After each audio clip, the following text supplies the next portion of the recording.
selaku moderator dan presentator. Baiklah, langsung saja presentator kita yang pertama yaitu Saufa. Baik, jadi Indonesia sebagai negara yang bertumbuh memiliki tantangan besar dalam menjaga persatuan dan kesatuan bangsa. Nah, pada makalah ini kami akan membahas terkait peran Pancasila dalam antisipasi permasalahan bangsa. Suku, agama, ras, dan budaya dapat menjadi potensi kekayaan sekaligus sumber permasalahan jika tidak dikelola dengan baik. Permasalahan seperti intoleransi, korupsi, ketimpangan sosial, dan ancaman radikalisme menunjukkan perlunya fondasi moral dan integritas yang kuat. Pancasila sebagai dasar negara menjadi pedoman penting dalam mengantisipasi permasalahan bangsa dan menjaga integrasi nasional. Di era globalisasi ini, tantangan semakin kompleks dan masuknya pengaruh luar yang dapat mengerus nilai-nilai kebangsaan. Arus informasi yang cepat melalui media sosial, misalnya seringkali menjadi alat penyebaran hoax dan ujaran kebencian yang dapat memecah belah bangsa kita ini. Selain itu, masalah korupsi juga semakin merajalela, dan di mana ini bisa menyebabkan kerusakan lingkungan. Pancasila sebagai dasar negara dan pandangan hidup bangsa memiliki peran sentral dalam menghadapi berbagai permasalahan tersebut. Sebagai falsafah yang dirumuskan oleh para pendiri bangsa, Pancasila tidak hanya menjadi pemersatu, tetapi juga memberikan solusi atas permasalahan-permasalahan yang terjadi. Nah, adapun rumusan masalah yang akan kami bahas yaitu yang pertama, apa saja sih masalah yang dihadapi oleh negara kita atau bangsa kita sekarang ini, dan yang kedua, bagaimana peran Pancasila dalam menghadapi masalah tersebut. Tentu tujuan daripada penulisan makalah ini yaitu untuk mengetahui apa saja masalah-masalah yang dihadapi oleh bangsa Indonesia dan untuk mengetahui bagaimana peran Pancasila dalam antisipasi permasalahan tersebut. Bagian A yaitu masalah yang dihadapi bangsa Indonesia. Bangsa Indonesia menghadapi berbagai masalah yang kompleks di berbagai bidang.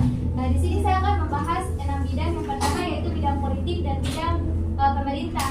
Pada bidang politik ini, bangsa Indonesia menghadapi beberapa masalah. Yang pertama yaitu korupsi. Artinya, praktik korupsi masih merajalela di berbagai sektor pemerintah. Yang kedua yaitu permasalahan birokrasi yang tidak efisiensi. Pada permasalahan ini, bangsa Indonesia lambat dan tidak transparan dalam proses administrasi negara. Yang ketiga yaitu permasalahan polarisasi politik, yang artinya konflik antara kelompok politik yang memecah bedakan masyarakat dengan pemerintah lainnya. Yang keempat yaitu permasalahan krisis kepercayaan. Pada permasalahan ini bangsa Indonesia mengalami rendahnya kepercayaan masyarakat terhadap institusi pemerintah. Yang kedua yaitu bidang ekonomi.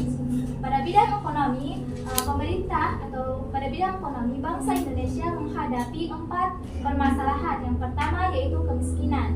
Masih banyak masyarakat di Indonesia yang hidup di bawah garis kemiskinan. Yang kedua yaitu pengangguran. Dan pengangguran di Indonesia sangat tinggi karena kurangnya lapangan pekerjaan. Yang ketiga yaitu ketimpangan ekonomi. Ketidakmerataan distribusi kekayaan antara wilayah dan golongan masyarakat mengakibatkan kemiskinan yang sangat tinggi. Yang keempat yaitu ketergantungan pada impor. Ketergantungan pada impor terhadap menghambat kemandirian ekonomi suatu bangsa, yaitu bangsa Indonesia.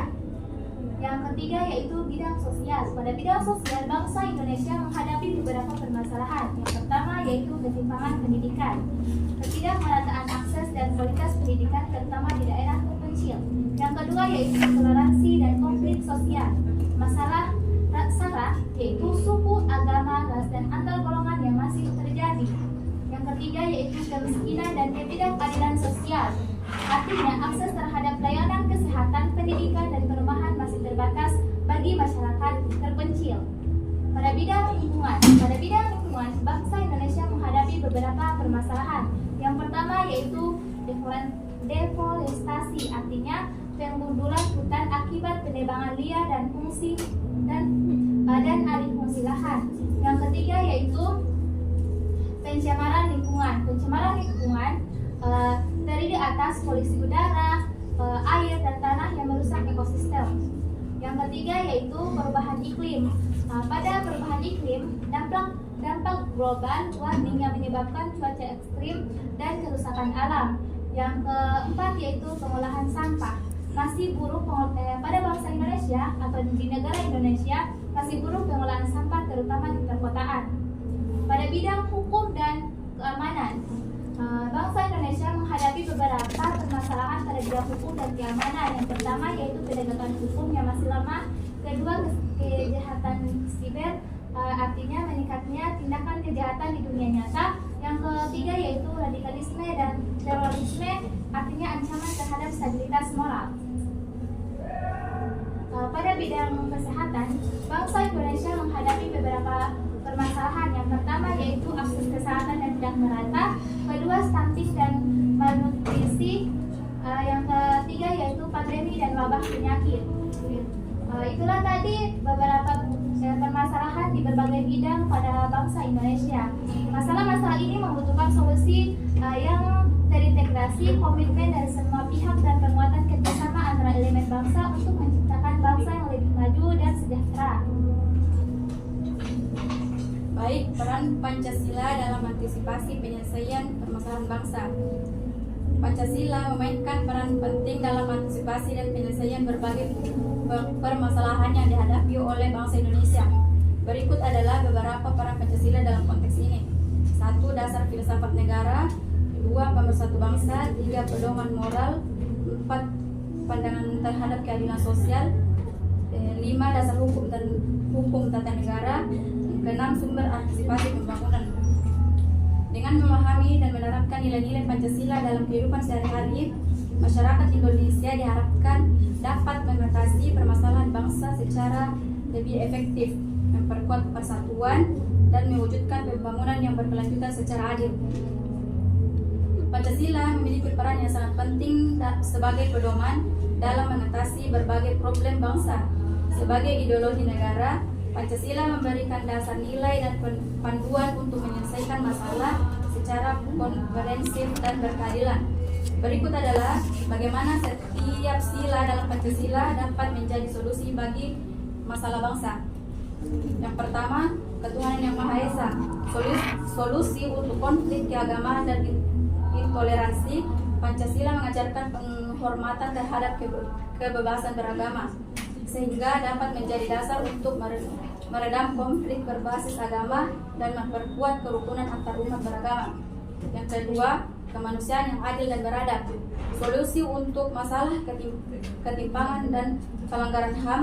Nilai kemanusiaan mengharuskan pemerintah dan masyarakat untuk memperjuangkan hak asasi manusia, menciptakan keadilan, dan menghapus diskriminasi. Yang ketiga, persatuan Indonesia. Solusi untuk disintegrasi bangsa. Pancasila menekankan persatuan di tengah keberagaman.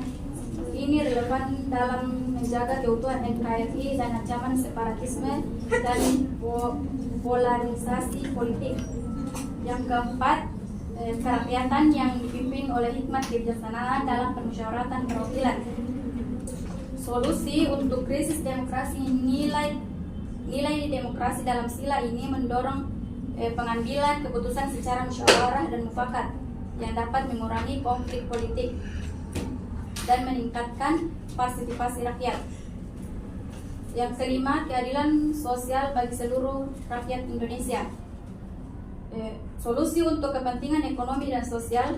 Pancasila mengharuskan pemerintah untuk menciptakan keadilan sosial, misalnya melalui pemerataan pembangunan, pendidikan, dan layanan kesehatan.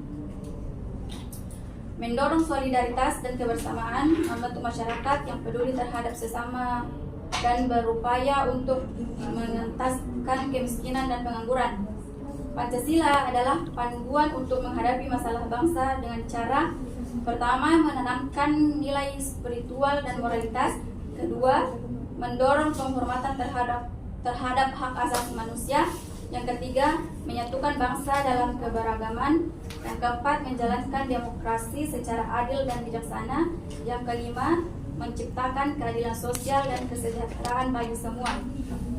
Dengan pengalaman ini, nilai-nilai Pancasila, bangsa Indonesia dapat menghadapi berbagai tantangan dengan lebih terarah dan harmonis. Baik, ketiga bentuk ada terdiri 2 poin, yaitu kesimpulan dan saran. Yang pertama, kesimpulan. Negara kita adalah negara yang memiliki Pancasila dengan kelima silanya yang mengandung makna-makna dari setiap cerminan kehidupan rakyat Indonesia. Namun, seiring dengan pertumbuhan bangsa ini muncul berbagai masalah di dalamnya.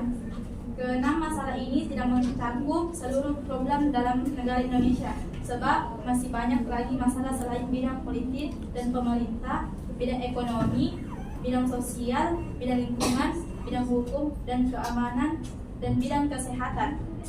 Semua permasalahan di Indonesia adalah bentuk penyimpangan diri setiap sila-sila Pancasila. Oleh karena itu, cara untuk mengatasi 6 permasalahan tersebut hanyalah kembali kepada Pancasila. Teman-teman yang ingin bertanya, kami persilakan. Kepada Saudari Dian, kami persilakan. Baik, sebelumnya terima kasih atas waktu yang telah diberikan. Perkenalkan, saya Gian Ekawati. Adapun pertanyaan saya, kan tadi di WP2 telah dibahas permasalahan yang dihadapi oleh bangsa Indonesia itu kan ada 6. Nah, pertanyaan saya, apakah sudah ada tindak lanjut yang telah dilakukan oleh pemerintah dalam mengatasi permasalahan yang ada di Indonesia? Persilakan.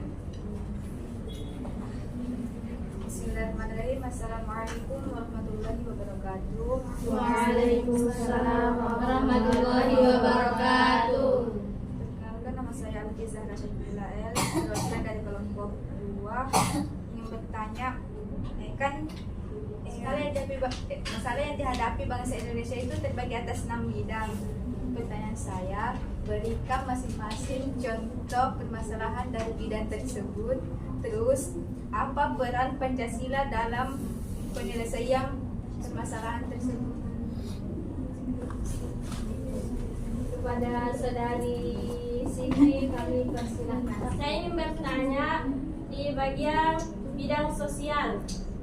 Kan ini ada intoleransi dan konflik sosial. Nah, pertanyaan saya, apakah pendidikan karakter berbasis Pancasila mampu mengatasi masalah-masalah seperti bullying dan perilaku antisosial di dunia maya?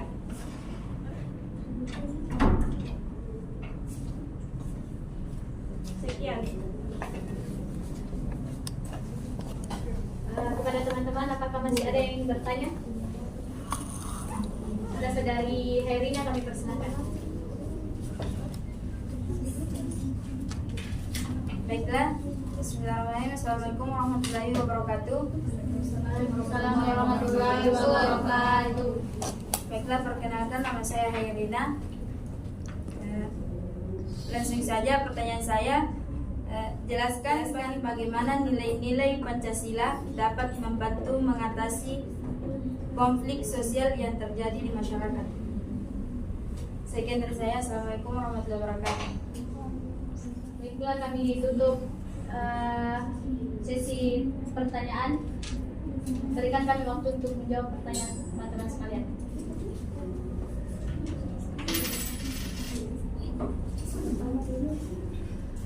Saudari Dian, sama perhatiannya di sini kami akan menjawab pertanyaannya, di mana pertanyaannya itu apakah sudah ada tindak lanjutan pemerintah dalam menghadapi 6 permasalahan bangsa? Jawabannya itu, pemerintah Indonesia terus berupaya mengatasi berbagai permasalahan bangsa melalui kebijakan program jangka panjang, jangka pendek, hingga jangka menengah. Beberapa langkah yang telah dilakukan oleh pemerintah, yang pertama yaitu peningkatan infrastruktur dan digitalisasi. Artinya pemerintah terus mendorong pembangunan seperti jalan, pelabuhan, tol, dan bandara untuk meningkatkan konektivitas ekonomi. Yang kedua yaitu reformasi birokrasi dan regulasi. Artinya penyederhanaan regulasi melalui Omnibus Law untuk menciptakan iklim investasi yang lebih menguntungkan. Yang kedua yaitu reformasi birokrasi, artinya kinerja digital layanan publik harus lebih ditingkatkan lagi. Yang ketiga yaitu penanganan krisis dan bencana. Contohnya, selama pandemi COVID-19, pemerintah meluncurkan program vaksinasi nasional dan bantuan nasional. Yang keempat yaitu transformasi ekonomi. Dalam transformasi ekonomi, bangsa mendorong sektor berbasis sumber daya manusia, teknologi, dan energi terbaru dalam peningkatan nilai ekonomi. Yang kelima yaitu penguatan sumber daya manusia dan pendidikan. Dalam penguatan sumber daya manusia dan pendidikan, program yang dilakukan pemerintah yaitu program Merdeka Belajar untuk mereformasikan sistem pendidikan dari sistem pendidikan lama menjadi sistem pendidikan baru. Yang keenam yaitu perhatian pada stabilitas politik dan sosial. Dalam perhatian pada stabilitas politik dan sosial, pemerintah berperan untuk mendorong toleransi antar umat beragama dan penanganan konflik sosial melalui pendekatan dialogis. Yang meskipun demikian, dari permasalahan kebijakan tersebut masih menghadapi tantangan-tantangan seperti koordinasi antar instansi serta ketimpangan sosial ekonomi. Evaluasi dan kebijakan penyesuaian tersebut dilakukan untuk memastikan respon yang tepat terhadap dinamika permasalahan bangsa. Jadi kesimpulannya, setiap pemerintah pasti akan berupaya dalam menghadapi semua permasalahan yang ada yang dihadapi oleh bangsa Indonesia. Namun pasti akan ada saja permasalahan yang muncul setelah diselesaikan permasalahan sebelumnya. Gimana Saudari Dia? Tapi kan tadi menjelaskan mencakup jangka panjang ini juga. Ada jangka panjang, jangka pendek, dan jangka menengah. Jangka pendek contohnya seperti yang sudah diselesaikan yaitu pandemi COVID-19 dengan cara meluncurkan program vaksinasi nasional dan bantuan nasional. Jangka panjang yaitu di bidang ekonomi, karena pasti selalu ada kemiskinan yang belum bisa diselesaikan oleh pemerintah. Sedangkan jangka menengah yaitu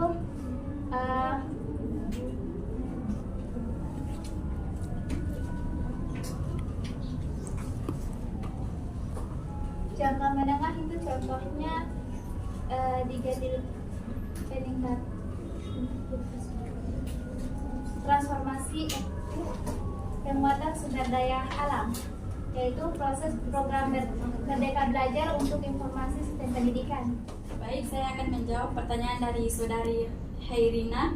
Pertanyaannya itu, jelaskan bagaimana nilai-nilai Pancasila dapat mengatasi konflik sosial yang terjadi dalam masyarakat. Jawabannya yaitu nilai-nilai Pancasila mengatasi konflik sosial dengan sila pertama, yaitu mendorong toleransi antar umat beragama dan menjunjung nilai moral. Sila kedua, mengutamakan penghormatan hak asasi manusia dan penyelesaian konflik secara beradab. Sila ketiga, menguatkan persatuan di tengah peradaban perbedaan untuk menjaga harmoni sosial. Sila keempat, mendorong penyelesaian konflik melalui musyawarah dan mufakat. Sila kelima, menegakkan keadilan sosial untuk mengurangi ketidakpuasan dan kesenjangan. Dengan menerapkan nilai-nilai ini, masyarakat dapat menyelesaikan konflik secara damai, adil, dan harmonis. Bagaimana saudari-saudari? Baik, jadi pertanyaan dari Cindy yaitu terkait bidang sosial, yang dimana intoleransi dan konflik sosial. Apakah pendidikan karakter berbasis Pancasila mampu mengatasi permasalahan bullying di dunia maya?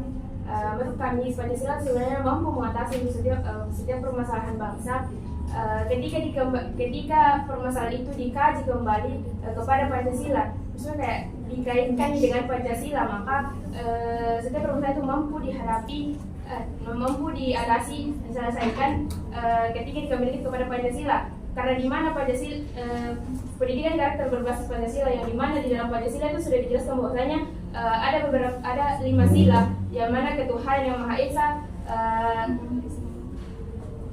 kemanusiaan yang adil dan beradab, yang dimana di situ ada sisi kemanusiaan yang adil dan beradab, persatuan Indonesia, kerakyatan yang dipimpin oleh hikmat kebijaksanaan,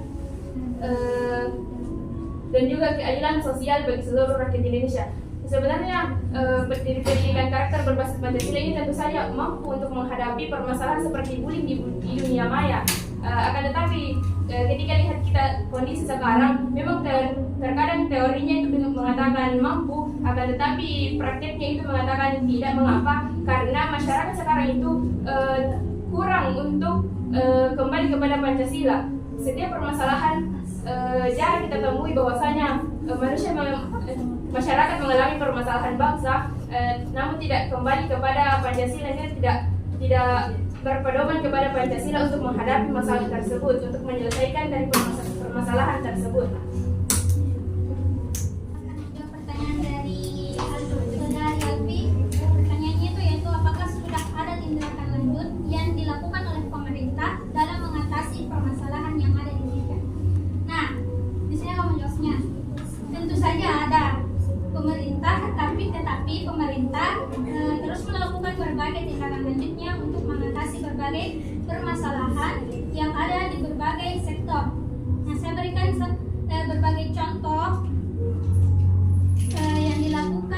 yang sudah dilakukan pemerintah. Pertama itu dalam bidang ekonomi, pemerintah telah melakukan penguatan UMKM yang dimana membantu modal, pelatihan dan digitalisasi bagi usaha mikro yang kecil dan menengah untuk mendorong pemulihan ekonomi pasca dan pandemi. Terus ada juga stabilisasi harga dan pangan, seperti pengendalian inflasi melalui subsidi bahan pokok dan penyaluran bantuan langsung tunai atau BLT. Terus yang kedua dalam bidang pendidikan, seperti transformasi kurikulum. Ini dapat diimplementasikan bahwa kurikulum merdeka untuk meningkatkan kompetensi siswa sesuai kebutuhan yang ada pada abad ke-21. Terus ada juga digitalisasi pendidikan.